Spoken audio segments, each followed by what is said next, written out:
On va terminer ce journal avec un peu de poésie. Pendant 8 jours, l'agglomération lyonnaise va vivre au rythme des Alexandrins avec des lectures, des installations poétiques, des soirées mêlant rimes et musique. Et cette année, le printemps des poètes, puisque c'est de cela dont il s'agit, met en avant l'oralité, la sonorité et la voix même des poètes. Reportage Émilie Rousseau et Laure Crozat. Sous la chaleur d'un soleil printanier, il chine au puces du canal.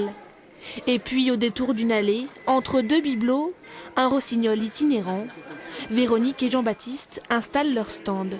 Je vous invite dans mon boudoir. Ici, on ne vend rien, on donne de la voix, de la poésie vagabonde en chansons. Cette année, les sons, le rythme, la voix sont au cœur du printemps des poètes. Soufflez fort avec audace. Dans ton beau corps, ton corps de chasse. La musique, elle permet à la poésie d'être plus audible. Sinon, la poésie, ça peut être un peu austère pour les gens, quand ils ne comprennent pas la vraie profondeur qu'il y a dedans, quoi. Qu'on peut vivre de l'air du temps. Moi, j'aime raconter une histoire. Et après, quand elle est écrite avec des mots qui effectivement résonnent, qui sonnent, eh bien, c'est encore plus savoureux à délivrer. Changement de décor. Ici, on déclame ses vers en silence. Quelqu'un parle. On tisse les sons autour des mots, Je dis ainsi.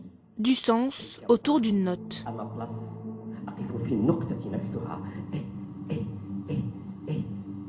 Et ma tête retenue au plafond. رأسي مشدود إلى السقف. Il y a des poèmes effectivement qui sont vraiment destinés à être dits. Il y a un travail sur la voix que sur la page peut-être peut paraître comme une partition un peu abstraite. Jusqu'au 16 mars, tendez l'oreille, car dans les rues de Lyon, vous entendrez peut-être un chant, un murmure, une invitation poétique et musicale. Versez une larme de Porto.